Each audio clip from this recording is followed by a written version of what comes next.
Hey there, my name is Tom, and if you're an upcoming artist, you've got to go check out Go Produce with my man Big Lou.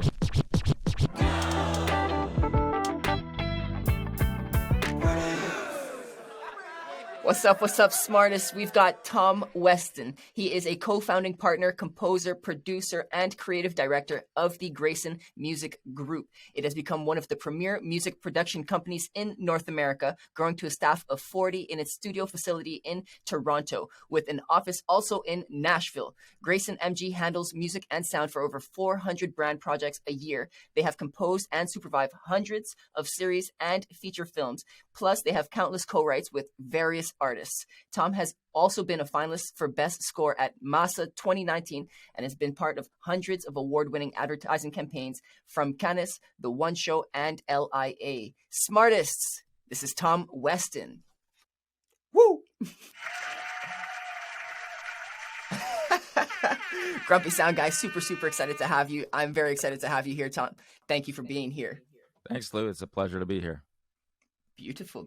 Well, let's not waste any more time. Let's jump right into it with our first segment. The first segment is called The Basics.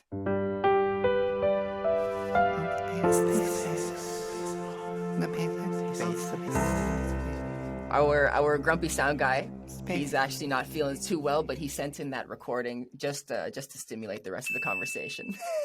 I love it. Yes. Okay, so Tom, why did you choose music, the music industry, over anything else? Oh man, I think music chose me. I got to be honest. Like I think that's true for any aspiring composer or producer or artist. Like I don't think you have much choice in the matter. I got to be honest. It's just I recall, like, I came from a pretty musical family, and for me, as like my main instrument is guitar, and I remember my dad he played me this crusty old cassette. I don't want to date myself here, but um, he played me Purple Haze by Jimi Hendrix, the Jimi Hendrix Experience, and I was pretty young, and I couldn't even understand this weird swirl of emotion, and I'm like, what is this? Why am I feeling this way? And it just, like, it completely blew my mind. And yeah, so it was a really visceral connection. Was that almost a moment where you just said that you wanted to decide to learn how to do that, but was that a moment also where you decided this is what I have to do professionally as a career, whether it's professional music or working in music? When was that turning point? That's a great question. I think like that was pretty just early on, and I think, like, everybody experiences that sort of that switch on moment in a different way, probably.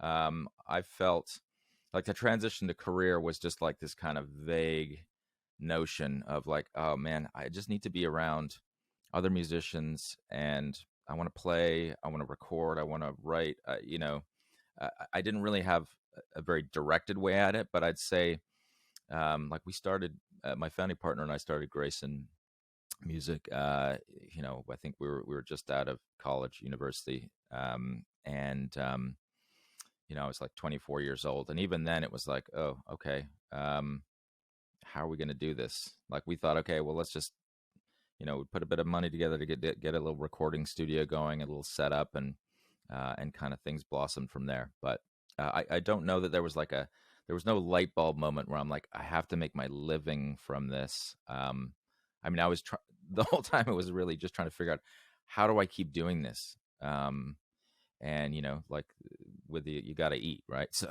you got to eat. Yes, that's the greatest questions. Yeah. So I suppose. Sorry, did I cut you off? No, there's more to the story. I was just gonna say, like after I went to McGill University, and after that, I went out west to a great SSL studio called Hipposonic, run by a great fellow named Rob Darch, and just basically started running, like, the runner job. So it's like kind of it's the position where you're kind of like pre-assistant engineer at the time. Like, again, this is also a time of kind of rolling tape, and Pro Tools was like, it was still the preeminent digital audio workstation, but it was it was definitely like the technology was evolving at the time, so it was very clearly delineated like what role you had. Like, there's the producer in the room, there's the engineer who's running the console, you had the assistant who's basically running around trying to patch in gear, and then the runner that's basically just everything from cleaning ashtrays to Miscellaneous. yeah, the old miscellaneous character. And so but that was kind of that was the price to be able to like be there in the studio and put a reel up and actually say like, oh man, I can actually push faders on this G series SSL once in a blue moon. Whenever I was after the session was done at like 3 a.m., you could kind of put up a reel and just trying to get a feel for what was going on, just sonically, and it was totally overwhelming, but it was a great experience. How would you say you were able to land that experience? Was it because of the work that you did right after university with your partner in terms of starting Grayson, in case other students who may or may not have gone to school, they're trying to get that kind of internship feel, how they find that? That's a great question. I think the most important part about like actually, I should say the most important part as a rule, but what worked for me and what worked for Dave, my partner, was that we just spent, it's that Malcolm Gladwell 10,000 hours rule. We spent so much time with the gear and trying to record and like trying to learn from people, and like how do you get the kick drum to sound like that, or how do you like even just musically, like how's that, this interesting melody or a turn or hook or whatever it is, or how do they get that synth sound?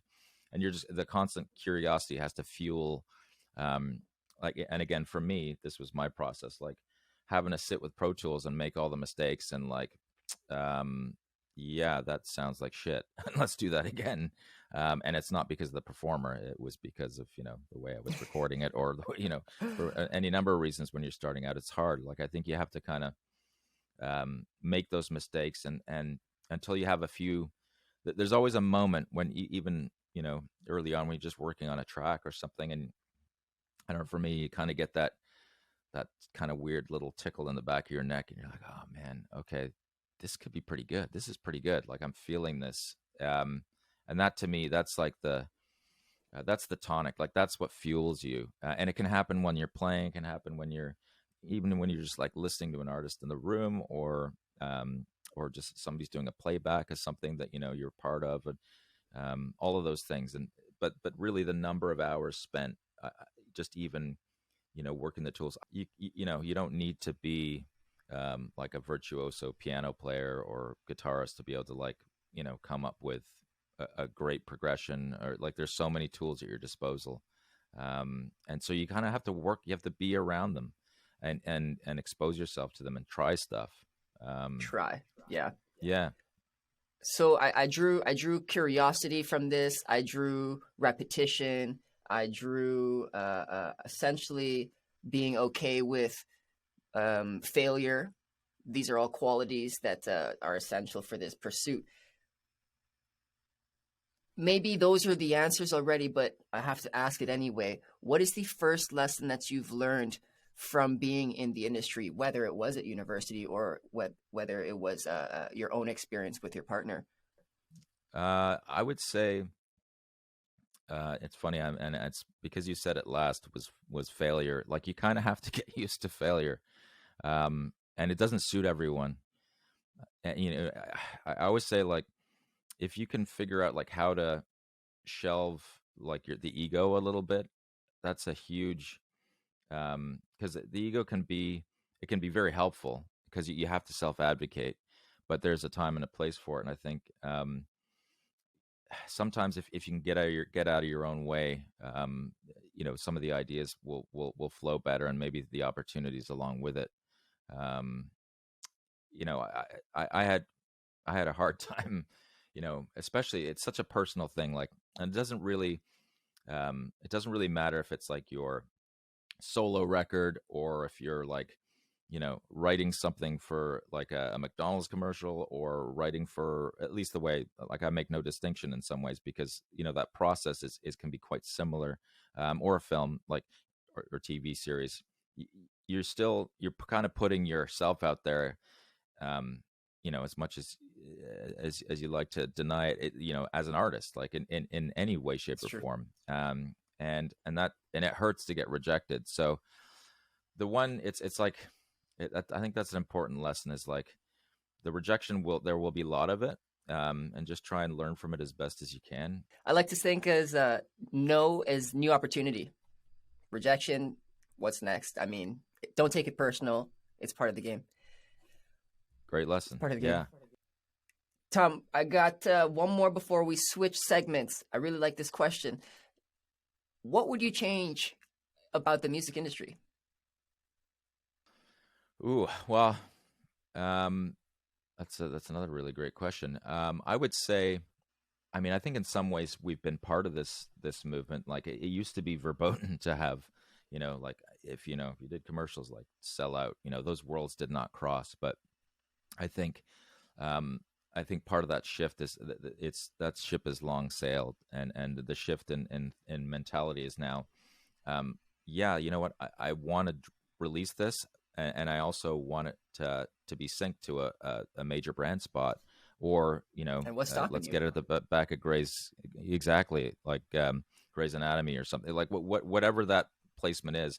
Let's use it as a vehicle, and I think, I mean, that shift started maybe with, like, when Moby literally licensed everything off that first play record of his, Oh. and you know, Yeah. and I think, long may that trend continue. I'm hoping So so too. I'm hoping to get involved in the trend myself. I mean, like, I'm quite new into the game, but sync licensing across the board, even video games. How cool would it be oh to have yeah, a little song in a video game? There's this one drummer I saw who's blowing up on Instagram and whatnot, and he now has his own character.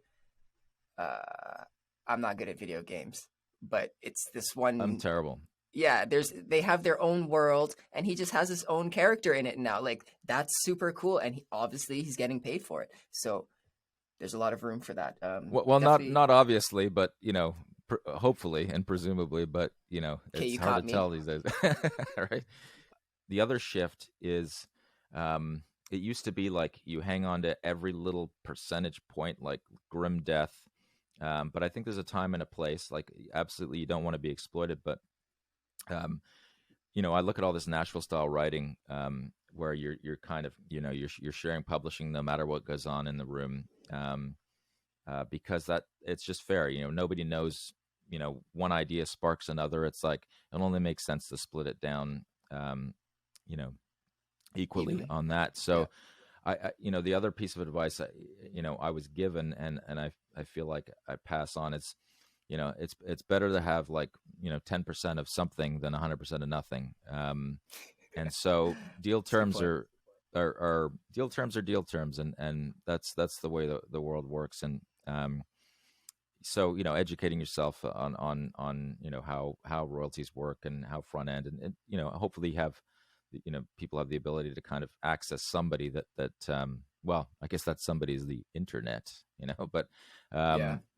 just to find out a little bit more about how everything works and functions, so that you can tread that fine line between feeling like you're kind of uh, you're contributing, but you're not being exploited. Like, that's the balance.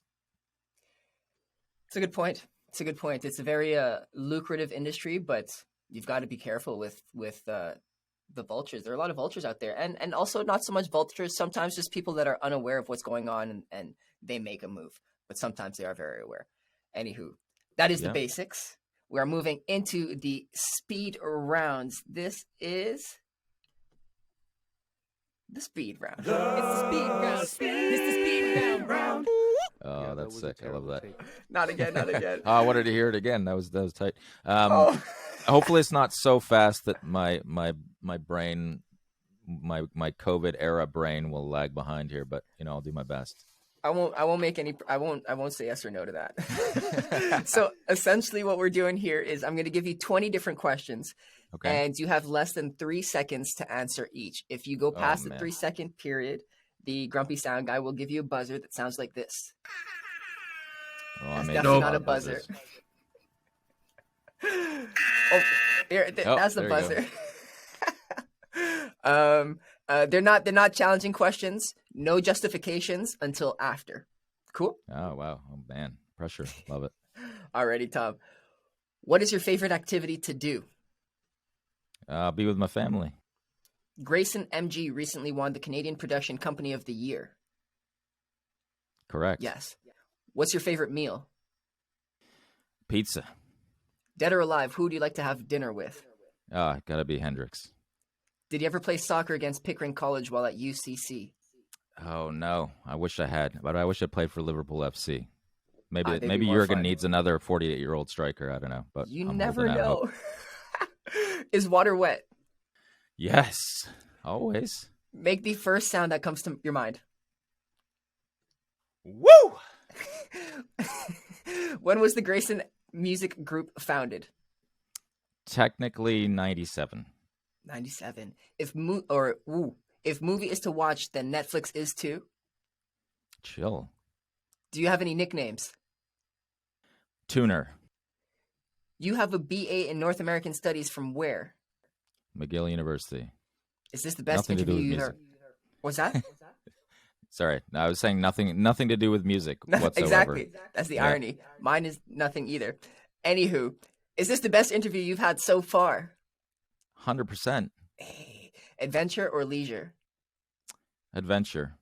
How many partners make up GMG? Ooh, 5. Who is an artist that you currently find the most exciting? Oh, man. Oh, God. That's the hardest question of all of them. I'll justify that after. I will, Deal. I promise. The next round is on me. What are you having? I think a coffee at this point.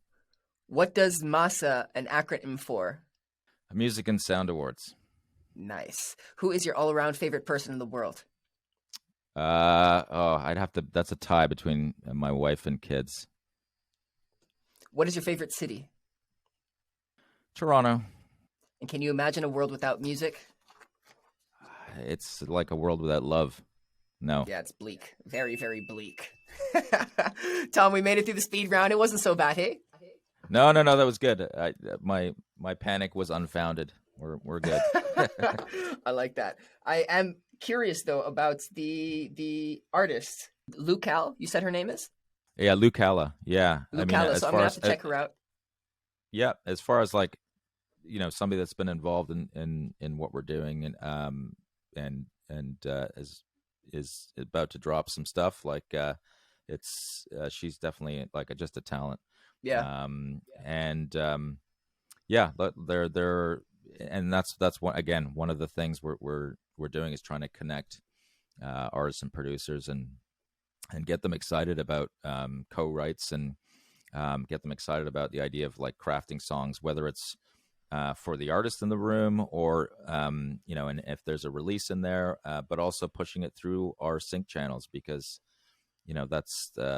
that's how you can just keep getting profile and and again at the end of the day an artist should get paid. So Absolutely. That's exactly what way. we're trying to do here. We're trying to, whether they want to get signed or not, how can the artist get paid, and not only just financially, but like benefit from what they're working, and their communities can work on or benefit from it as well. So I like the work that you're doing. I like the work that you're doing.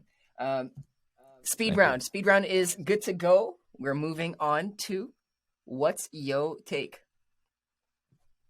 What's your take? Say what your take is. What's your take? Let me hear you say. What's your take? Can't hear you now. What's your take? Oh, I think love that's it. my favorite. yeah, that was It's maybe groovy. my favorite as well. It's groovy. Oh yeah. All right, Tom. So, in what's your take? We're back to open discussion now, and essentially, we're just looking for your wisdom. I do have a kind of a theme for the episode, so I'll share that with you. Following the career path of a decorated composer responsible for building one of the premier music production companies in North America, what happens? So, we did talk a little bit about your early career, McGill, right after McGill, but can you take that experience, perhaps Perhaps summarize your greatest challenge from that, and then what would you tell your younger self from your perspective now? Oh, two good questions. Yeah, so the biggest challenge was, I mean, we decided to kind of do it on our own. Like we were, like I think in the environment now, it's maybe a little trickier to do that unless you already have profile, let's say in the sync world. So one of the biggest challenges was like figuring out like, okay, well, who's going to commission us to write music? And for us early on, even though I said, it's like that kind of verboten kind of sellout type notion behind it, we picked brand work and advertising. That was kind of the way we first started out, and but the challenge there was just even getting out and meeting the right people and figuring out how it works and who to talk to. And if you look at even just the getting used to the idea of like, okay, well, there's a brand itself, but quite often, there are lots of different configurations, but there's that sort of brand layer. There's typically like an agency of record or an agency that's doing some communication for that brand, and then those people within that agency. So figuring out, where are the creatives? Like how do I get them excited about wanting to work with us? And so that was a huge challenge right off the bat. We were lucky in that we met a few kind of, I guess, pinwheels that felt like they really had some influence. Like one was a really prominent commercial director at the time named Pete Henderson, and from there we were actually able to create like a show reel or like a portfolio work, which is a hugely important thing if you're looking to.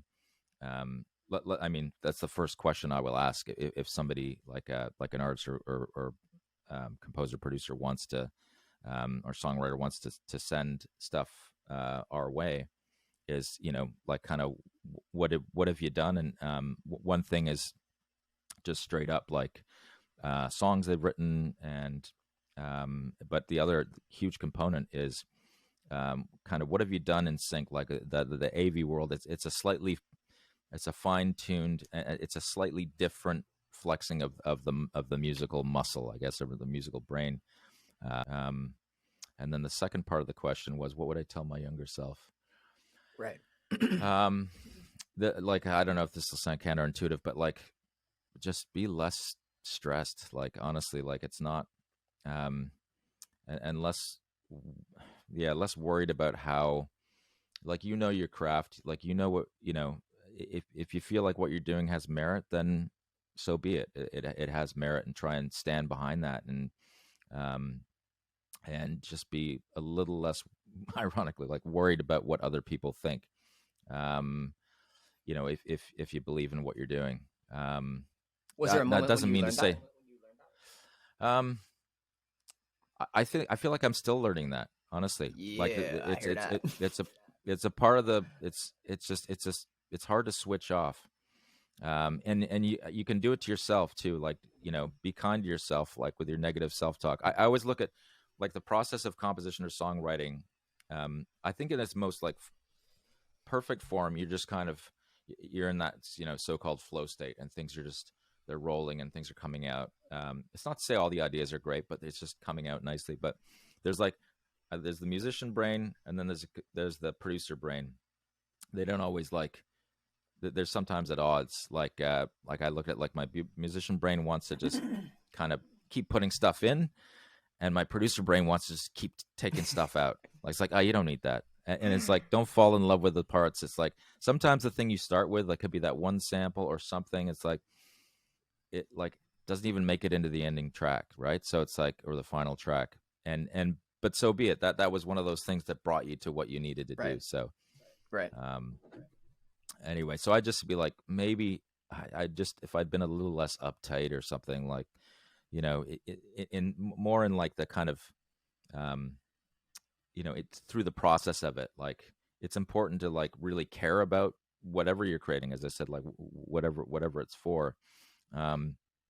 but you have to be able to kind of draw a line, because otherwise you're just into a whole just bag of stress. Downward spiral. Yeah, that's interesting. Thank you for sharing that. You also mentioned earlier working with brands and agencies. That can be quite daunting. Did you, in anticipation to that, in this learning process, did you, I guess maybe over time, let me just stop assuming, at what point in time did you build a portfolio to like better prepare yourself for working with them? And how did you prove to them that you matched their caliber? Well, you have to take your career seriously as like an AV composer, in that, like, every time, in terms of building a portfolio, building a reel, like, you're kind of, every time there's something that you feel showcases your work better, or something that's more current, or feels like it's like a better reflection of what you can do, you have to update all your channels and so on, because that's you putting your best foot forward. Now, I mean, we did it in a bit of an unusual way, in the sense, and maybe it's probably more common now. Like, we just started out, like, literally, we didn't know what we didn't know. We just, like, we're like, fuck this, let's just get out there and do it, and like, let's just start talking to people. Who's making these ads? Let's go talk to them. Yeah. Whereas I think a more common approach would be like, talking to some of the major players in the production house front, like the music production house front. My next question for you would be, how would the novice composer, I have a body of work, I feel confident in it, who should I contact first? Or am I like researching an agency and building a pitch to them? What is my first step so that I can get that dollar bill in my pocket? Well, I think they should call us and reach out to us. Right. Like, I think, we're, it used to be more of a walled garden, I would say. Like I said, it was more of an in-house model. Now it's like, we want the best talent and partnerships, like, that we can possibly create. And that's worldwide. Like, I think, whether it's us, there are lots of other, like, music houses in Canada, and certainly in the United States. And it's really, it's starting to, like, to try and get in front of some of those people. Okay. So we've spoken about potentially getting licensing and whatnot with your music. But let's take it a couple of steps back even further. What would you say the best way to start composing music is? And not just like picking up a guitar, but like, let's ask you specific questions. Maybe what would you recommend your first purchase be? Is it a DAW, an instrument, or specific training? Where would you go? Where would you spend your first $100 to $50? These are good questions. It even before you spend a cent, I would say, you should be listening to what you want to emulate. Like, I think the Igor Stravinsky quote is like, a good composer borrows, a great composer steals. Like, we're standing on the shoulders of giants, right? Like, there's so much precedent of, like, amazing music. Like what are you trying? Everyone starts off as a mimic, right? In a way. So it's like, it's getting a sense, and that helps you with production but as far as like the practical, you need an interface, you need a DAW, like, again, like FL or Ableton, like, those are great places to start. And like, there's no real excuse for, on the sample side of things. Cause I mean, if you look at the splice packs that are coming out now, for whatever the monthly subscription is, it's probably worth it. I mean, this is a big ad for Splice, isn't it? But yeah. It's like those three things. I think that'll fit within your $150. Obviously, you need a computer. Yeah, that too. That helps. Would you recommend picking up an instrument, specifically, not just like for interest of playing an instrument, but to complement the rest of your composing career? And if you did, which totally. one? Sorry, yeah, and in fact, maybe I just kind of assumed that the profile of the person we're talking to already has some familiarity with an instrument. I don't think there are any hard and fast rules. It's not a bad idea to know a bit of piano.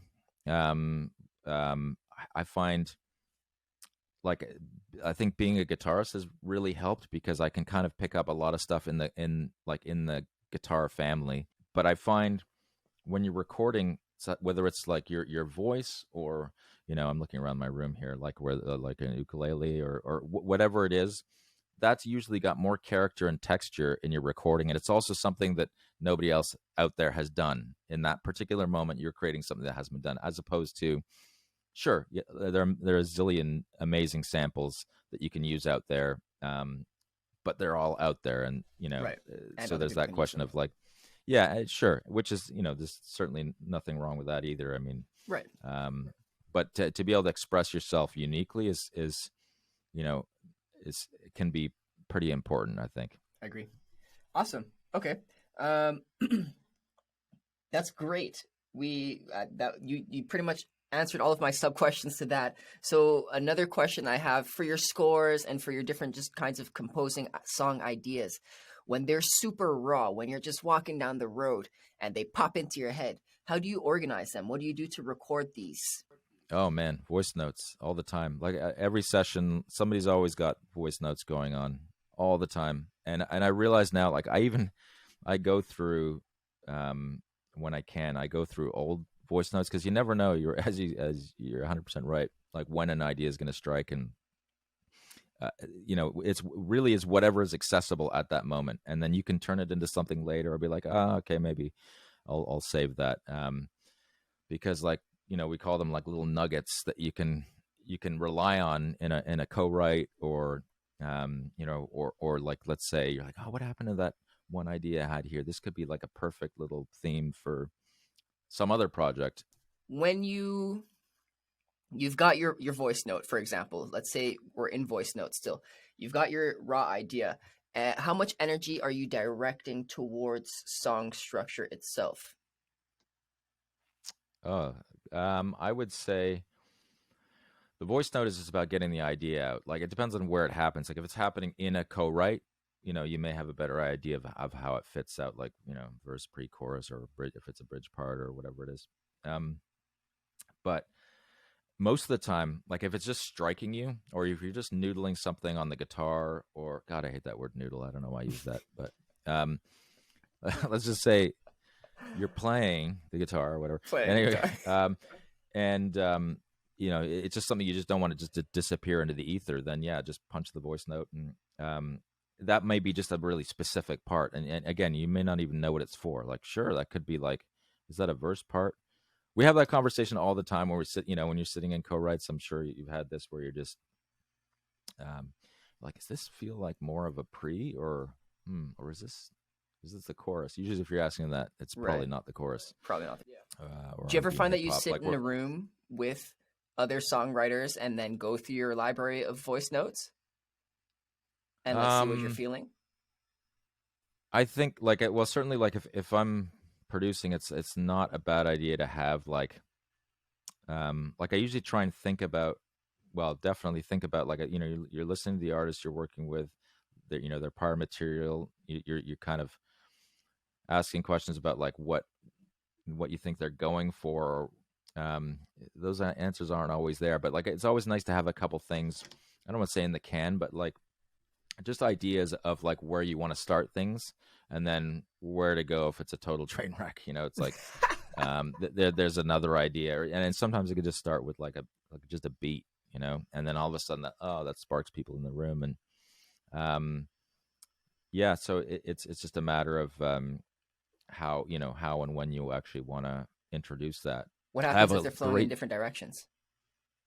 Oh man, well, the room usually, it depends on who's in there. Yeah, really, because how do you navigate that? it's personalities and egos. That's why I say as well, like, get out of your own way too. Like, don't be shy. Like sometimes it's like, we've had a few things where you're running something, and then something in the background is just humming something. You're like, oh, what was that? Like, yeah, hit me with that again, and all of a sudden that's like turned into something.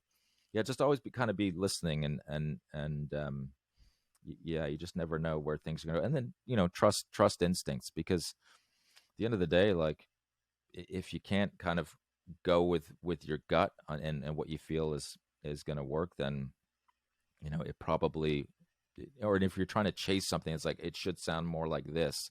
You're trying to chase something outside the room, then I just don't think you end up with as a genuine a result. And if it's not as genuine, then, and not from the heart, then I just don't, I think that those ideas tend to fall flat more, I think. Would you remove yourself from the process if your gut feeling was not the same as the other gut feelings in the room, and you weren't able to like come to an agreement? How would you handle that situation?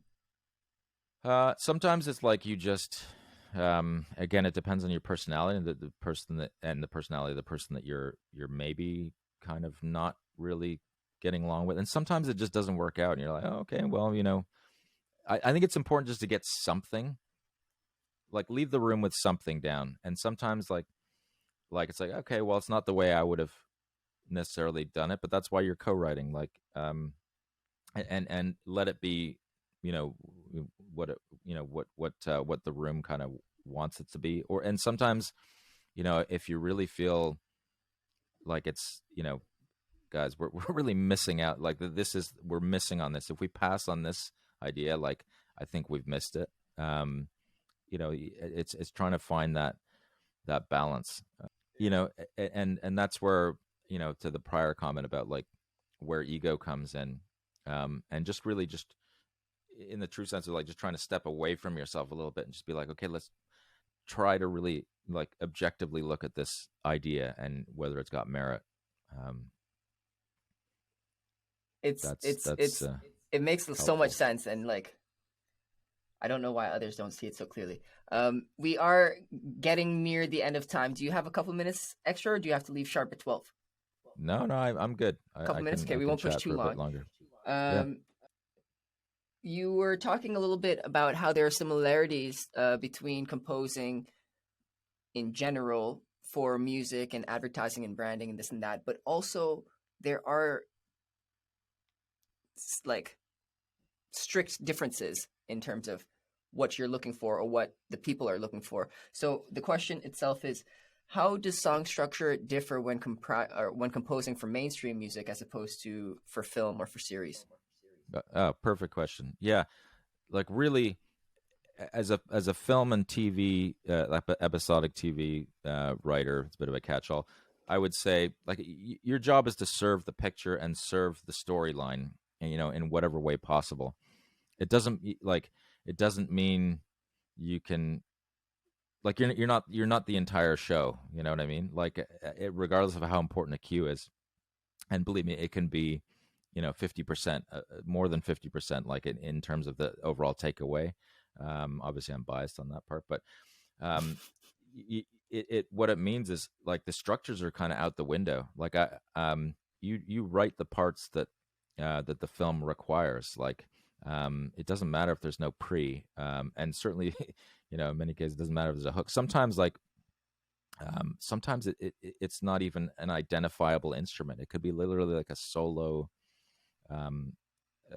instrument that's, or a warped synth that's almost like a hum or a tone or a drone or something that's still, like, distinctive, but carries the scene. And yeah, you don't need a hook there. Like, yeah. So the structure is it can be very, very different, and a real sense of when to lay off and when to go in. Like, the benefit you have is with the showrunners or the creators is you get to do these so-called spotting sessions where you really earmark with all the temp tracks that the editors put in place that they've been cutting together. You try and really navigate the sound posts in a particular scene where you're figuring out, let's lay off the dialogue here, and then here's an important turning point, and this needs help because whatever, maybe the performance wasn't, or the performance maybe needs a bit of help, or the performance was so good that we want to kind of lay off it. That's where a lot of the, that instruction comes in, and that's when you have to be a bit of a translator, a musical translator. I've never heard of the term music translator before. For someone that's like trying to get better at doing everything that you just described, essentially, can you give them any tips to become a better translator? Yeah. Look, I think it's understanding, at least in a rudimentary way, like how Western music works and the principles of it, and because often you'll get questions about like, well, I want to feel like that there's a lot of tension here, or that's like, or there's a chase scene or something is happening. Those will People will speak to you in everyday kind of language, with those things, or I want to feel such and such emotion. It'll automatically kind of take you to, not necessarily a key, but like a tempo, like even a a structure, or like a bass line to kind of start from, that feels like, oh, this would accomplish that. This might accomplish that emotion. Do you have any like subliminal techniques that you use in your music to have people feel these kinds of emotions? I just have me at really low volume saying, "This is really good. Buy this. This is really good. Buy this." Yeah, I wish. Man, I think there's so many different techniques. For me, like I do try to make everything, as unique as you can make it, within reason. I mean, I'm not saying like you have to come up with insane chord progressions that have never been done before. They've all been done before, but like there are different ways to express that, maybe that showcase your musical personality, like on the film and TV front. Like I really think like it's one of those mediums that like you have, the ability to express yourself, maybe with more bandwidth than certainly like more mainstream music, because you're not confined to structure necessarily, and there aren't as many rules about like, well, this is how a pop track should go, like this is how a Dua Lipa track is, like you know what I mean, all the rules that we tell ourselves. But the reality is the people that have these amazing breakthrough hits, that are so very different, like when Lord came out however many years ago, like because it was different, like it felt like it expressed songwriting in a different way, and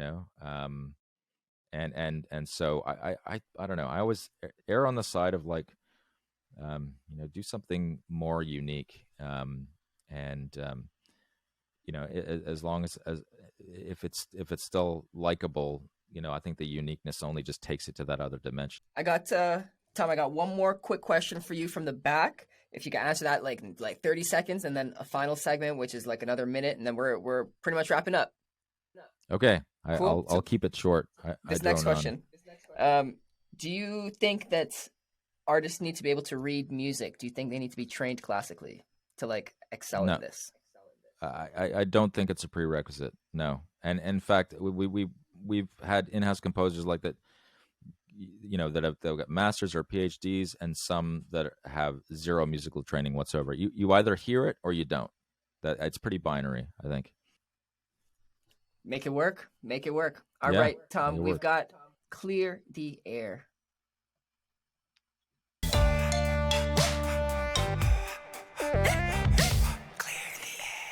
Stop recording. Cut.